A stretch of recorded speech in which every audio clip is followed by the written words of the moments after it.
Something people always ask me for are snack ideas, and while I'm not the biggest snacker, I wanted to give you some snack inspiration as we head into another school year and people are just getting back into their routines, and just give you some fun, easy snacks, wholesome versions of things you would find in the food store, and I'm really excited to share them with you, so let's get started. We're gonna start off with a really easy one, which is just crispy edamame. Now, I don't know if you guys have seen them on TikTok, but I've been obsessed with that brand, the Only Bean, and they're really good. I get them actually at Marshall's, one of the only Marshall's snacks I'm willing to buy, but I was like, I know I could probably make these at home, and we did.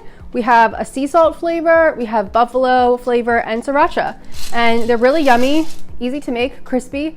So let's do it. So these are the Only Bean snacks that I've been obsessed with, and they are actually really great. So if you just want to get those, get them. But I'm going to show you how to do something. So I have 3 bowls of edamame right here. It's the Keo Foods brand. I'm going to take 1 bowl, put it to the side. The next bowl, we're going to add sriracha into about 2 tablespoons. Coat them really well in the sriracha, super easy. And then for the next bowl, we're going to use buffalo sauce. I like the Frank's Red Hot one, and we'll just pour that on, about 2 tablespoons the same, mix it up. Now I'm going to air fry these. If you would like to bake them, or you can only bake them, you can, but they just don't come out as crispy in my opinion. So I'm going to pop these in the air fryer. I can only do 2 flavors at a time, so I'm going to go with plain and sriracha first. We're going to air fry these at 400 degrees Fahrenheit for 17 minutes. This can change based on your air fryer, so it's important for you to know how your air fryer cooks. When they're all done, they'll look like this. These are just the sea salt ones, so yummy. Then these are going to be the sriracha ones. These ones clump a little bit together, which I kind of like because we are using like a liquid. Then we'll just repeat the process with the buffalo sauce ones, and that's it. These are super easy to make, so delicious, and then you just pop them in whatever little container you have. Let them cool completely before putting them in the container, and they may soften up as the days goes on, but they'll last you a good 3 to 4 days. Obviously there's no preservatives, it really just is the air fried edamame, so be sure to check them, smell them, look at them. Okay, and now you have made crispy edamame, so of course we'll do a taste test. So let's go with the plain one first. So we got a plain one right here. The plain ones have the best crunch on them because the edamame I'm using is salted. It has really nice flavor, really yummy. It just has like a nice, you know, you crunch it, it feels nice, kind of like eating popcorn. All right, next let's go for the sriracha. Now the sriracha ones did not get as crispy, but that's okay. They're still nice and yummy. Here's sriracha. These have nice heat. I am definitely a sriracha lover, so totally up my alley. And then last we'll go in with the buffalo. These got a little bit crispier than the sriracha. Well, it's hard to pick a favorite. I think the buffalo might be my favorite. I don't know. I love them all. And then I'll just pop them in a container and they're ready to go and ready to snack on. Like I said, the sriracha ones don't get as crispy. And if you want baking instructions, I will put them on the blog. Although I did try baking these at first and it wasn't my favorite outcome. So obviously if you don't have an air fryer, baking is your only option, but I would prefer the air fryer over baking. So with all that being said, let's get into our next recipe. Next up, we are going to be making probably a very quintessential snack, fruit snacks. And I wanted to make these as easy to make as possible and minimal ingredients. So these are just made with agar powder, fruit, maple syrup, and water. So easy. There's going to be 3 different flavors. We're going to make a peach flavor, strawberry flavor, and blueberry flavored. And they're really, really nice, easy to make. And you just need like a little mold, or if you don't want to get the mold, I'll offer other options in the blog post. And let's make them. The beginning process for making our fruit snacks is going to be the same. You're going to take 100 grams of fruit, 1 tablespoon of maple syrup, and 105 milliliters of water. So first I did my blueberries, then I did my strawberries, and then I did my peaches. Each fruit will cook down a little bit differently because of course the peach is a harder fruit than the blueberries. So the whole point here is just to soften and break them down and get the process going. And you could of course use any kind of fruits you like. If you want to do grapes, if you want to do apples, cherries would be really fun. So you could play around. And then we're going to transfer these off the stove. We're going to need agar powder. This is going to be so important for turning it into a gummy. So we're going to add into a blender the peaches, water, and agar powder. And then we're going to blend this up until it's broken down. And the agar powder is just a substitute for gelatin basically. And now you're going to strain the mixture out. You might not get much, but you could see I had some pulp and a little clump. So you're going to cook this on the stove for 5 minutes over a medium-low heat, mixing it continuously. This is to activate the agar powder, and you'll see it gets really nice and thick. Then we have our adorable little fruit molds. I'll have these linked down below. You're gonna grab the dropper and you're just gonna start filling them up. And I keep the mixture on the stove and I work on one flavor at a time, because as agar powder thickens and cools, it will turn into the gummy texture. So we'll repeat the process with the blueberry and the strawberry flavors, and it's super simple, and you may get more or less things every time you strain. I had more seeds from the blueberries, and that's it. You're just going to repeat the whole process. Be patient with yourself. It does take a little bit of time. Of course, if you just want to do one flavor, and if you spill any on the mat, don't worry, because as it cools, it'll harden, and then you can just kind of push it off to the side. If you don't want to use a mold, I have all the instructions on the blog post for how to do this without a mold. And of course, all the ingredients are always written out down below. So if you need exact measurements, which of course you would, be sure to check it out. If you have a food scale, I would suggest using it for this recipe because it will help to make it more accurate. You'll let these cool for about an hour, and then you'll have the most adorable little fruit snacks. How cute are these? And you can also let them cool in the fridge if you want, but I just let them cool on the counter. They did harden up relatively quickly. For some reason, the strawberry takes a little bit longer, so be patient with the strawberry, but they look so cute. I absolutely love them. They're so adorable. And now you have these really cute little fruit snacks. Keep them stored in the fridge because there are no preservatives. If you want to take them with you for lunch, like just pack a little ice pack with it. But otherwise, keep them stored in the fridge. You can mix them up. You can keep them in individual colors. So cute. So let's do our taste test.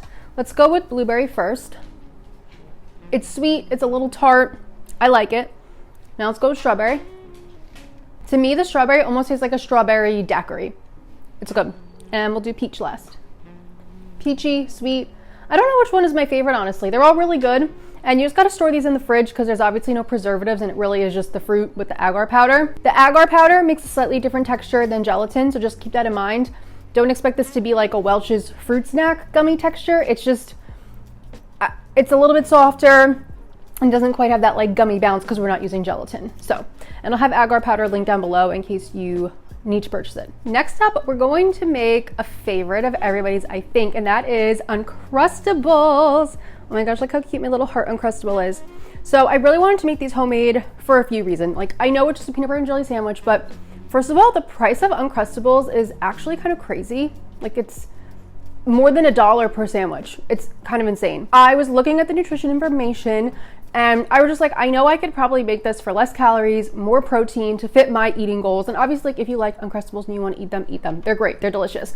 But I really wanted to make like a higher protein one with better macros, and this is it. So it's really awesome. And of course, this is super easy to customize. So add in different fillings, different nut butters. If you have a nut butter, do sunflower seed butter, do tahini. You know, you could add in Nutella, like vegan Nutella. You could do any kind of jam. So it's really fun. I used like a low carb bread, and those slices of bread were like a tiny bit smaller than I wish they would have been. So my mold had a little bit of a hard time with it, but overall, so cute. They're ready to go in the freezer and they're delicious. So let me just show you how to make them. So super easy. So you're gonna need 3 ingredients. Your favorite bread of choice. I use PB2, or you'd use any peanut butter you like, and your favorite jelly of choice. I'm using grape. I'm gonna lay out all of my bread. And this is seriously so easy to do. So we're gonna lay out all the bread. Then we're going to add a little bit of PB2 to each slice of bread. We add it to every slice of bread because when you think about an Uncrustable, it's kind of like in there, sealed in between the peanut butter. So we're doing that. Then to half of the bread, we're gonna add the jelly. Super simple. And we will make them have friends and pairs and pop the tops on. And that's it. You have prepped mostly. Now you're just going to take your Uncrustable cutter and cut them out, and that's it. I did my circle, I did a little rounded square, I did a heart. I'll have these linked down below for you, and that's it. It's so easy to use and so cute, and they're just really fun, and these are great to throw in the freezer, of course, just like regular Uncrustables. And I like it because you just can customize the flavors you want. You will save money, and it's a lot of fun. And how cute is the little heart one? Ready? Wait for it. Here it comes. They're so cute. And then I'm just going to pop them all in one big freezer bag instead of freezing them individually. If you want to freeze them individually, of course you can. So I'll throw those in the freezer. With the scraps, you could either toast them, make breadcrumbs, you could feed them to your pets, you could compost them. And then when you're ready to have it, you pop it on a plate, let it thaw for 30 minutes, and there you go. Now you have a yummy little Uncrustable. So I'm actually filming this the next day after I had frozen them, so you guys could like see them, like they thaw, they get nice and soft, and let's just take a bite. I mean, It's a peanut butter and jelly. Like, you can't complain about it, but it's good. It's yummy, it's delicious. And these have like 8 grams of protein because I use the PB2, 8 to 9 grams depending on the shape. So yeah, it was just fun to make these, and I just wanted you guys to know how to make them because they're easy enough. So on to the next recipe. For our next recipe, we're gonna be making one I'm super excited for, and you guys seem super excited for them too when I shared the sneak peek on my story, and that's little vegan goldfish. Oh my gosh, how cute is that? I'm so excited to share these. They are easy to make. We use a goldfish stamp. They're like 4 ingredients. They have a bit of a different texture than normal goldfish. You could probably bake them for longer than I baked them to make them crispy. These came out a little bit pillowy and soft, but I actually kind of like it. But if you want them crispier, just bake them for longer. So easy to make, so let's do it. To make our goldfish, we need some vegan cheddar shreds. I'm using BioLife, or you could use Follow Your Heart is a good one, Good Planet, or you could use my vegan cheddar cheese recipe. We're also going to add in all-purpose flour and salt. Pulse this for about 30 seconds to get everything really broken down. Then we will slowly stream in 2 tablespoons of water, continue to mix until you get something that forms itself into a dough. It should kind of feel like Play-Doh. That's kind of what we're going for here. And then you're just going to knead this for about 1 to 2 minutes just so it all comes together. Pop this in the fridge to chill for 15 minutes or until you're ready to use it. And then we can roll it out. So I'm going to lightly flour my surface beforehand, and then I roll it a little bit, and then I pick it up, and then I roll it again just so I can ensure that the dough is not sticking, because if it sticks, we're gonna have a problem. So that's why I kind of like to pick it up. We want it to be about this thick, and now it's time to get our little goldfish stamp. I'm also going to add some spray oil on top, which is optional, but if you want to do it, you can. And then I'm just going to start stamping out my little goldfish, and these are so cute. I can't take it. And I got this online. I'll have it linked down below for you in case you want to check it out. Otherwise, you could just cut it into squares and make like Cheez-Its, and they're adorable. And so once you cut all your goldfish out, you're just going to line them up. These are not going to spread out as they bake. They will just puff up, so you can bake them pretty close. I'm going to take my scraps and re-roll them out and do that same process. Bake at 350 Fahrenheit for about 15 minutes, and then they will come out and be all done. And they're so adorable, and they were so delicious. I really enjoyed these. All right, and now, of course, time for our taste test. They're just really good. They're cheesy. So excited with how these turned out. They really came out so good. And let's make our next recipe. For our last recipe, we're going to be making homemade granola bars, and I was kind of taking inspiration from a Chewy bar. Now, I used to love Chewy bars growing up, and I thought they were so good, and of course they're not vegan, but these are made with like a few ingredients, really delicious. We actually use dates as the sweetener in here, and everything in here is pretty delicious and just really yummy. So I'm excited to share these, and they're easy to make. Of course, everything's easy to make. At least I think they're easy to make. So good. So let me show you how to do it. For our final recipe, we're going to start by soaking 5 pitted medjool dates. Make sure to take the pits out if you're not buying pitted ones. Cover these with boiling water, set them to the side. In a big bowl, we are going to start combining our other ingredients. So we need old-fashioned oats, and we're going to add that in. Then I'm going to crumple up 3 rice cakes with my hands. I always felt like granola bars had like something extra in there, and I feel like a rice cake is a good replacement because like it was hard to find a Rice Krispie cereal that was vegan friendly, so rice cakes seemed like a good fit. I'm going to add in half of my vegan chocolate chips and mix that up. And then we're going to take our dates and we're going to pop them into the blender, and we're going to add in a little bit of that date water, and we're going to mix this up to make a really beautiful date paste, date caramel, date butter, whatever you want to call it. It's delicious. I could eat this with a spoon every single day. It's so freaking good. So I'm going to pour that in. Then I have PB2 again, or you could just use regular peanut butter. I like the PB2 because it's better macros and it's easier to work with, honestly. And then we're also going to add in some grade A maple syrup, and we're just going to mix this all up. And it's going to come together and be a little bit soft at first. It won't look like it's coming together good, and then it will come together. So don't worry, just be patient. It should look like that. It should like really hold its shape well. So then I have 2 quarter baking sheets, and I'm going to line one with parchment paper, and I'm going to press the mixture in and use parchment paper to help me press it down and move it out. And then I'm going to take that other one of equal size and press it right in there to really compress and squeeze and condense this down. I'll go with my spatula, kind of push the edges down. Then we'll add in the rest of our chocolate chips, and we're going to give this another squeeze with that baking sheet just to really get everything pushed down, pressed, and in there and ready to go. And then we're going to pop this in the freezer for about an hour or however long to chill until you're ready to eat it.